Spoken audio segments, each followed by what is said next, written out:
1895, a young American woman stood inside a Belgian palace that cost more than most nations could afford to build. She was 20 years old. She wore a fortune in diamonds around her neck that could have fed the entire city of Detroit, where her father's copper mines had already consumed a generation of workers' lungs. Her name was Clara Ward, and by every measurable standard that the Gilded Age used to define a woman's worth — bloodline, title, beauty, wealth — she had won. She was a dollar princess, that uniquely American product of the Gilded Age, in which the daughters of industrial tycoons were systematically exported to European nobility like high-value commodities. American cash for an aristocratic title, a transactional marriage dressed in lace. But Clara Ward did something that no one in her world had ever done. She left. Not quietly, not through lawyers and drawing room negotiations. She ran. She ran with a Hungarian Romany musician named Rigo, caused a scandal that detonated across 3 continents, and in doing so, became the most despised, most gossiped about, and perhaps most free woman of the entire Gilded Age. This is not a love story, or rather, it is exactly a love story, which is precisely why the system built to contain women like Clara Ward never forgave her for it. What we are going to do today is peel back the gilded wallpaper of the dollar princess era and examine what was underneath. Because behind the Clara Ward scandal, behind the rebellious heiress, the headlines, the gasping aristocracy, there was a machinery, a cold, calculated, extraordinarily profitable machinery that converted human women into financial instruments. And Clara Ward, for one brief, catastrophic, luminous moment, refused to be currency. To understand why Clara Ward's escape was so cosmically threatening to the establishment, you need to understand exactly what she was built to be. And to understand that, you need to understand her father. Eber Brock Ward was one of the first men in American history to be worth over $1 million. He had made his fortune in shipping, steel, and later copper, and he had made it in the particular way that Gilded Age fortunes were made: brutally, brilliantly, and at enormous human cost. His copper mines in Michigan's Upper Peninsula were part of an industrial ecosystem that would, over the following decades, leave tens of thousands of immigrant workers, Finns, Cornish, Italians, with destroyed lungs, severed fingers, and wages so low that the company had to issue its own currency, scrip, to prevent workers from spending their earnings anywhere but the company's store. This is where Clara Ward's diamonds came from. Not from magic, not from talent, from copper, from labor, from bodies. Clara was born in 1873, 2 years after Eber Ward died, which meant she inherited the fortune but never had to watch it being made. This is, historically, how dynastic wealth perpetuates its own mythology. The violence is committed by one generation, the beauty is curated by the next. By the time Clara was old enough to wear diamonds, they had been thoroughly laundered of their origin. Her mother, Catherine Ward, understood the game with crystalline precision. Catherine was a woman of formidable social intelligence, navigating a world in which women had no formal power whatsoever. No vote, no right to own property independently in many states, no professional standing. The only architecture through which a Gilded Age woman could exercise power was social positioning, Catherine Ward was, to borrow the language of our own era, absolutely ruthless at it. In the 1870s and 1880s, a new phenomenon was crystallizing on both sides of the Atlantic. American industrial wealth had reached a scale that was, quite simply, embarrassing in its excess. The Vanderbilts, the Astors, the Belmonts, they had more money than American society had social structures to absorb. Meanwhile, on the other side of the Atlantic, European aristocracy was quietly hemorrhaging. The landed nobility of England, France, Belgium, Germany, the families with the ancient titles, the crests, the centuries of inherited prestige, were discovering that titles, it turned out, could not pay death duties, could not modernize a collapsing estate, could not insulate you from the grinding economic reality that land was no longer the primary engine of wealth. The solution was elegant, transactional, and genuinely monstrous. American heiresses would marry European aristocrats.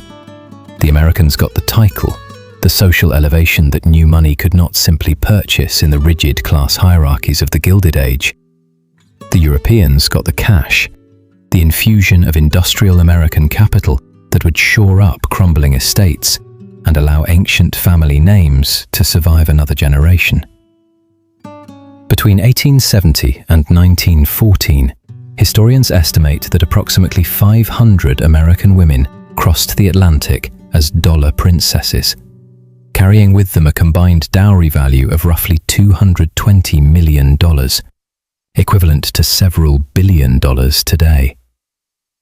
They were not kidnapped, they were not forced at gunpoint, but they were groomed from childhood to understand that this was the pinnacle of what a woman of their class could achieve, that a European title was the ultimate validation, that the system was natural and right and inevitable.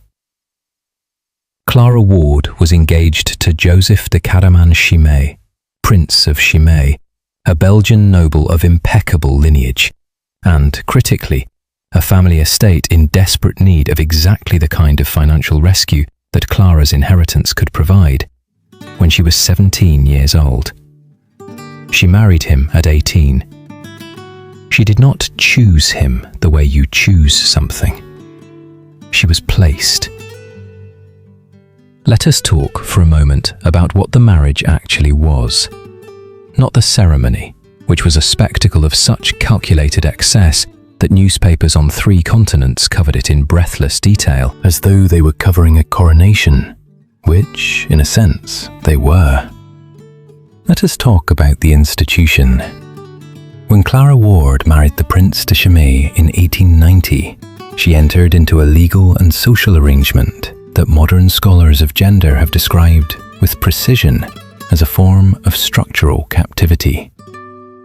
In 19th century Belgian law, as in most of Europe and much of America, a married woman had no independent legal identity. Her property, upon marriage, transferred to her husband's control. Her movements, her social engagements, her correspondence, all were subject to his authority. She could not, without his permission, sign a contract, sue in court, or leave. The diamonds, the silk, the marble palace, none of it was hers. It was the decoration of her captivity, the set dressing of a transaction that had been completed the moment she said, "I do." We have very few direct accounts of what Clara felt during these years. Women of her class were not encouraged to document their inner experience. Diaries were a social risk. Letters were not private, and the expression of dissatisfaction was itself a form of social transgression. But we have evidence, not in words, but in pattern. By the mid-1890s, Clara had stopped performing the role of the contented princess with anything resembling conviction. She was increasingly described in society columns as erratic, as difficult, as as unconventional. These are, if you learn to read the encoded language of Victorian social censure, the words that were deployed against women who had begun to refuse. She had begun to refuse.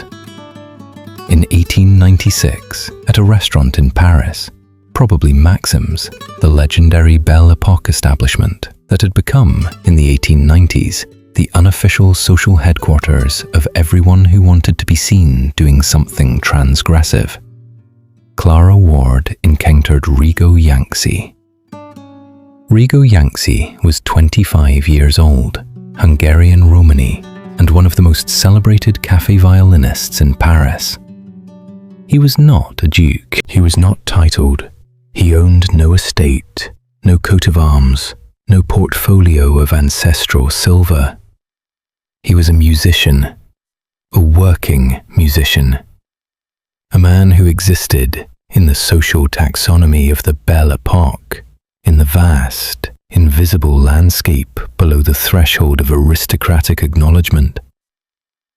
He was also, by every contemporary account, incandescently charismatic, extraordinarily talented, and playing his violin directly at Clara Ward with the focused intensity of a man who understood that music is, at its root, about this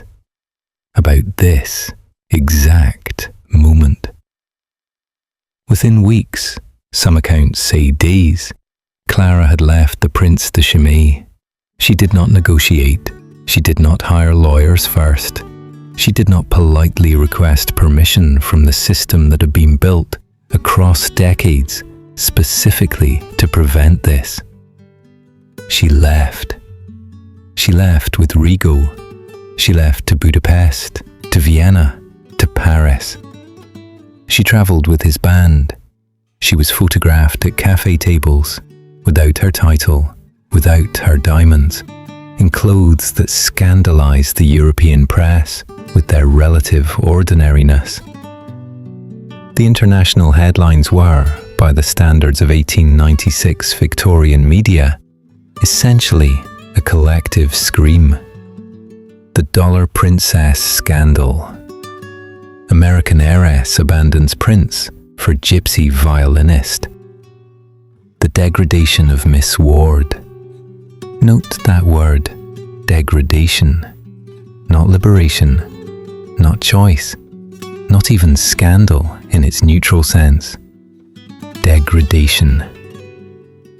The media of 1896 understood instinctively what was actually at stake in the Clara Ward story. It was not about one woman's romantic decision. It was about category violation. Clara Ward had moved, voluntarily, enthusiastically, publicly, downward through the class system.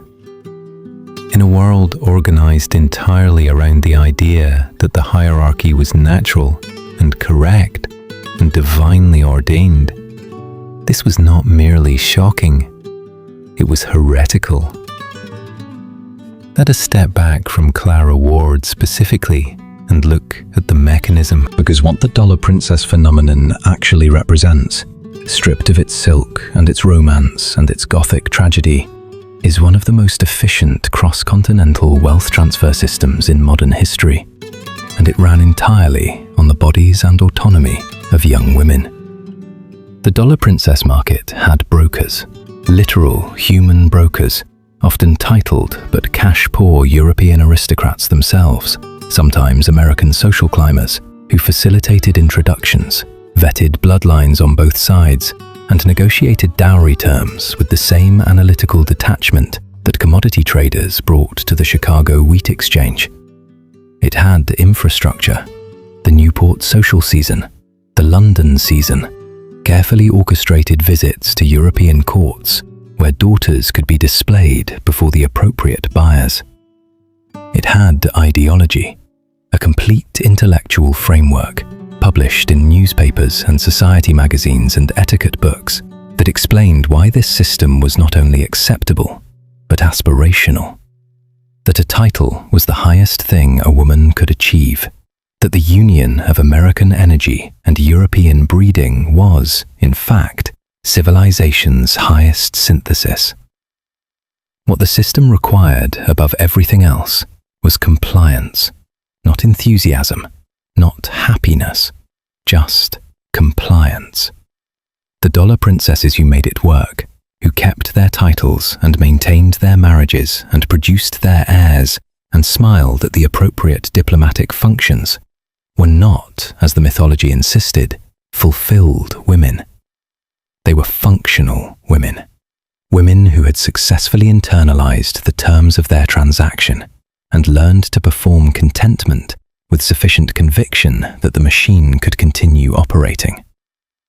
The ones who broke, the Consuelo Vanderbilts, who later testified that she wept every day of her engagement to the Duke of Marlborough. The Mary Lighters, who poured themselves into the performance so completely that they simply extinguished. The Clara Wards who ran. These were not failures of individual women. They were the system's error messages. Now, here is where I need you to stay with me, because this is the moment where the Victorian becomes contemporary. We are living through what economic historians are beginning to call the Second Gilded Age. The numbers are not subtle. In 2024, the world's billionaires added more to their collective wealth in a single year than the GDP of most nations. The top 1% now controls more global wealth than the bottom 50% combined. The gap between the owning class and the working class has returned to a scale not seen since, and you already know where this sentence ends. The First Gilded Age. And in this Second Gilded Age, we have our own version of the dollar princess machine. We call it different things. We call it the tradwife aesthetic, the extraordinarily successful social media movement in which young women perform elaborate, heavily produced contentment within roles of domestic subservience, generating millions of views and, critically, millions of dollars for the platforms that host them, while the ideology they perform works systematically to roll back the legal and social frameworks that the original dollar princesses never had access to. We call it the influencer to billionaire pipeline, in which young women's faces, bodies, and personal lives are converted into commodities, with the wealth generated flowing predominantly to the platforms, the brands, and the investors who own the infrastructure, not to the women themselves. We call it meritocracy, the belief that the hierarchy is natural and correct, and that those at the top have earned their position through qualities, rather than through the extraction of labor from people who cannot afford to refuse. Clara Ward and Rigo were together for several years. It did not, in the end, last. Rigo left her for another woman with the same sudden completeness with which Clara had left the prince to Chimay. By 1904, Clara was living in Paris, increasingly impoverished, having run through a significant portion of her inheritance. She performed briefly in Parisian café shows, her name and scandal still valuable enough to sell tickets, even as her money ran out. She died in 1916 in Padua, Italy. She was 43 years old. The cause of death was gastroenteritis. She died without title, without most of her fortune, without the protections that the transaction of her original marriage had, however lovelessly, provided. The newspapers, which had destroyed her in 1896, now covered her death with the particular savagery that respectable society reserves for those it has broken. The dollar princess's sad end, they wrote, the tragic fate of the rebellious heiress. Tragic. Not brave, not remarkable. Tragic. Because the narrative structure that the system required, needed, for its own psychological coherence, was one in which the woman who refused was punished, in which the escape failed, in which the lesson was delivered cleanly. The cage was safer than the outside. Here is the question that has occupied me since I began researching Clara Ward's story. Was her ending tragic?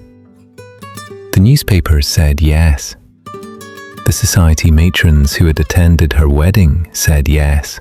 The Prince de Chimay, who remarried with significantly less scandal and lived comfortably until 1919, almost certainly said yes. But I am not sure that tragedy is the right framework. Tragedy implies that things went wrong, that the outcome diverged from what it should have been. But what if the cage was what was wrong? What if the escape was the correct event and the punishment was the system's error? It's revenge dressed up as consequence. Clara Ward chose a life that the system had not built any infrastructure to support. She ran toward love, or toward freedom, or toward selfhood. Call it what you will, without the safety net that compliance would have given her. And she paid an enormous price for it. But I keep thinking about those photographs of her beside Rigo Yanchi, without her title, without her diamonds, without the performance of aristocratic contentment, looking at something off camera, present. I keep thinking about the architecture of the world that Clara Ward was born into. The copper mines, the scrip, the workers' lungs, the brokers who evaluated her bloodline and her inheritance, the legal framework that transferred her autonomy to her husband, the newspapers that called her rebellion degradation. I keep thinking about the word choice and how it is the favorite word of every system that has already removed the meaningful options. And I keep thinking about how little has actually changed. The first Gilded Age ended not because the system became moral, but because the contradictions became unsustainable. The question is whether we are willing to wait that long again. Before you go, I want to leave you with something to sit with. Clara Ward was described by everyone around her as difficult, as erratic, as a woman who refused to understand her own good fortune. But difficult is what we call someone when they will not perform the role we need them to play. So here is what I want you to consider. In a world where wealth is still inherited before it is earned, where women's visibility is still monetized by systems they don't own, and where choosing the traditional path still comes with significant structural rewards, where exactly does compliance end and coercion begin? And who gets to draw that line? Leave your thoughts in the comments. Genuinely, I read them, and this particular question deserves more than an algorithm can give it.